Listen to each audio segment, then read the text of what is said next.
Chers amis, chers frères, chères sœurs, chers chercheurs de Dieu, bonjour et bienvenue à notre rendez-vous dominical Lumière du dimanche. Nous voici rendus au deuxième dimanche du temps de Carême de l'an de grâce A. La semaine dernière, nous nous quittions sur la note de la résistance par tous les moyens, notamment la parole de Dieu, les sacrements, une vie de solidarité, de fraternité effective pour mettre à nu les plans du malin, pour le battre à plat de couture et continuer à démonter toutes ces malices et ruses. Aujourd'hui, notre Sainte Mère l'Église nous propose comme nourriture spirituelle la parole de Dieu extraite du livre de la Genèse au chapitre 12, versets 1 à 4, le psaume 32, la deuxième de Paul à Timothée au chapitre 1, versets 8 à 10, et l'évangile de Matthieu au chapitre 17, les versets 1 à 9. À regarder de près toutes ces lectures, le thème de l'obéissance surgit. Nous voici donc invités ce dimanche à nous interroger sur la grâce de l'obéissance. Et la parole de Dieu va nous donner des exemples de personnes qui ont célébré, qui ont vécu cette obéissance à Dieu et les fruits que cette attitude a apporté dans leur vie. Comme ça, des questions pour nous aider d'emblée. Obéir à qui? Obéir pourquoi? Autant de questions qui, ce dimanche, donnent une autre perspective bien intéressante en ce temps de carême. Et on pourrait s'amuser à faire quelques corrélations intéressantes du reste. Revenons à la première lecture. Il apparaît, pour l'instant, le nom c'est Abraham. C'est plus tard qu'il deviendra Abraham. Dieu s'adresse à lui, quitte ton pays, va vers le pays que je te montrerai. Et à cette invitation, Dieu greffe des promesses. C'est comme ça qu'il agit toujours. Voilà donc un nouveau projet que Dieu propose à Abraham. Voilà une nouvelle perspective. Que va-t-il faire? Eh bien, il va se soumettre. Il va obéir. Il va prendre pour argent comptant ce que Dieu dit. Parce que Dieu est crédible. Parce que Dieu a du crédit. Et Abraham nous apprend, Père dans la foi, notre Père, à ne jamais oublier que la foi est un acte d'obéissance. Vous imaginez bien toutes les bousculades qui ont dû se passer. Oui, Dieu nous invite toujours à des déménagements, on va dire ça comme ça. Il nous conduit toujours au large, comme dit Jésus dans l'évangile de Luc au chapitre 5, verset 4. Ils disent en latin, duc in alto, va au large, va toujours plus loin. Oui, le temps de carême est le temps des déménagements, apprendre à quitter nos aises, apprendre à quitter nos sécurités. Cela peut causer quelques malaises, mais quand c'est en vue d'un grand bien que le Seigneur nous propose, cela vaut la chandelle. Pour obéir, il faut une bonne dose de disponibilité, une bonne dose de souplesse. Aussi, demandons-nous, est-ce que je suis disponible? Est-ce que je suis souple? Est-ce que je sais me laisser bousculer dans mes programmes, dans mes agendas par l'imprévu? Les imprévus de Dieu, je vais dire. Et c'est très souvent le frère, la sœur, une situation qui vient nous rappeler cela. Il est donc question, derrière cette lecture, de renouveler la grâce de la foi. Je voudrais rappeler que le pape François, fort à propos, dès le début de son ministère de vicaire du Christ, son premier livre est intitulé Lumen Fidei, la lumière de la foi. Et pour montrer comment la lumière éclaire toute une vie, il va se servir de l'exemple d'Abraham. Il va nous proposer une très belle lecture historique en prenant des personnages clés dans notre vie de foi pour nous montrer comment la foi apporte des réponses à certaines situations, mais surtout comment et pourquoi nous devons rester soumis, ouverts, disponibles à cette parole, disons-le, qui toujours nous bouscule, qui toujours nous retourne. Puisse Abraham, puisque dans le texte il est dit que les familles seront bénies en son nom, l'occasion est donnée. C'est un rappel que toutes les familles désormais se tournent vers Abraham, en plus de Joseph et de la Vierge Marie, puisque Dieu a dit que nos familles seront bénies au nom d'Abraham, puisque Dieu a dit qu'Abraham deviendra bénédiction. Voilà tout un champ apostolique qui est ouvert. Rappelons, oui, combien sont des familles aujourd'hui encore qui invoquent le secours, l'assistance d'Abraham? Personne, malheureusement. Bien que on ne néglige pas ou dédier la Sainte Famille de Nazareth.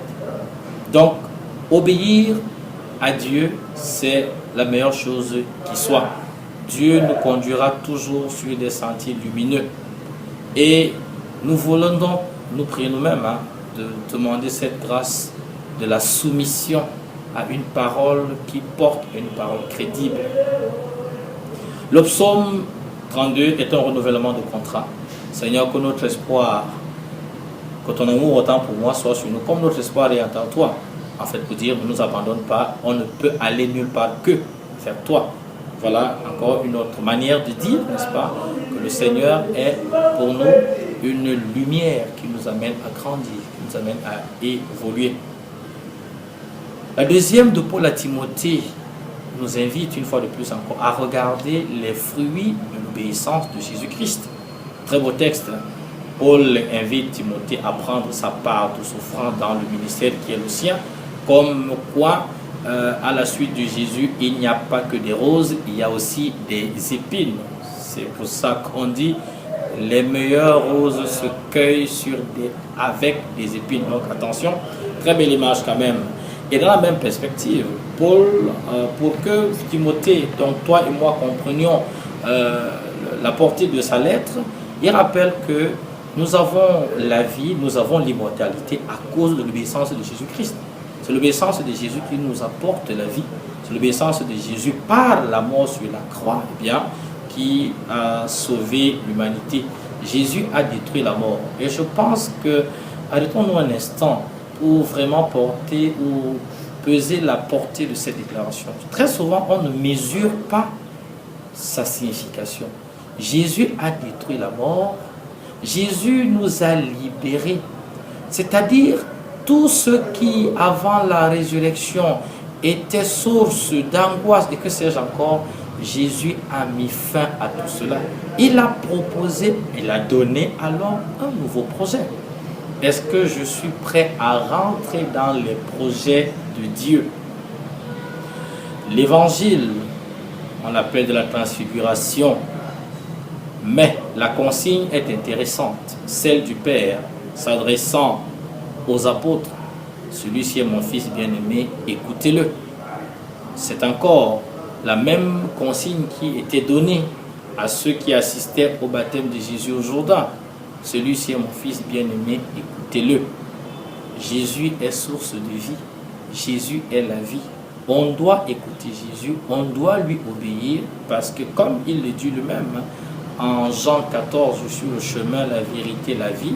Nul ne va au Père sans passer par moi. On doit écouter Jésus parce que Jésus est la porte qui mène au ciel, la porte des brebis. Il le dit lui-même dans l'évangile de Jean, sur le chapitre 10, verset 3. On doit écouter Jésus-Christ parce que Jésus est la lumière du monde qui est claire. Et nous devons l'écouter parce qu'en l'écoutant, la vie nous est donnée. Ses paroles sont vérité, ses paroles sont vie. Nous devons obéir à Jésus parce qu'il est d'abord fils de Dieu, et comme fils de Dieu, et comme Dieu, il nous donne la vie. C'est pour ça que Pierre, dans l'évangile de Jean encore, au lendemain de la polémique sur l'Eucharistie, le pain de vie, quand Jésus leur demande, voulez-vous partir? Pierre répond, à qui irions-nous? Tu as les paroles de la vie éternelle. Frères, sœurs, toi qui nous écoutes en ces rendez-vous hebdomadaires, n'oublie jamais cela, ou n'oublions jamais cela. Jésus a les paroles de la vie éternelle et il est la seule personne qui a ces paroles-là. Personne aucune autre créature, depuis la fondation du monde jusqu'au retour glorieux du Christ, n'a des paroles de vie éternelle. C'est pour ça que Paul enjoignait à son fils Timothée de ne pas oublier et de prendre sa part de souffrance pour son ministère. D'aucuns vont dire dimanche de la lumière, oui. D'aucuns dimanche de l'obéissance, oui. D'aucuns dimanche de la foi.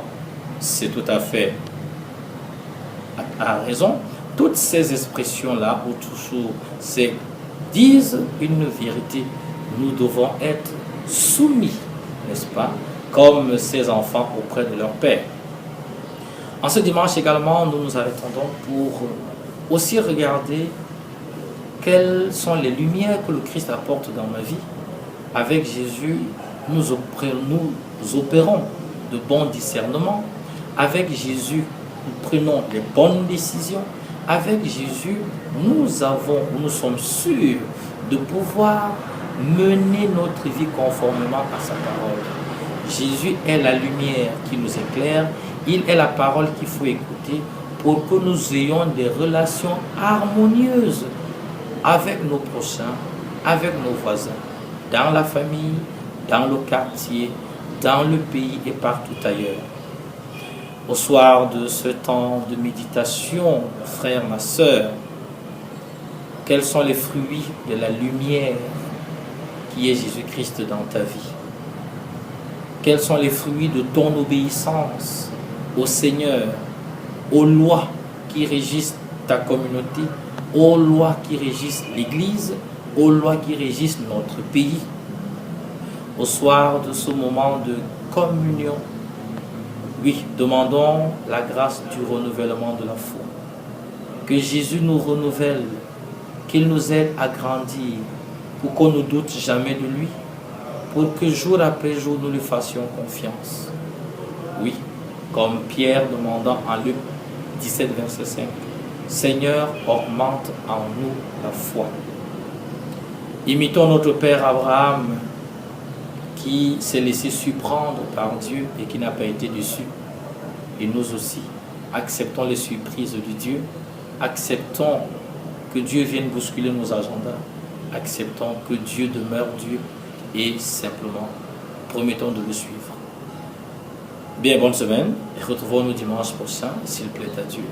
D'ici là, tu prends soin de toi, tu veilles sur ta foi et tu veilles sur ton voisin, tu veilles sur ton prochain. Que Dieu te bénisse.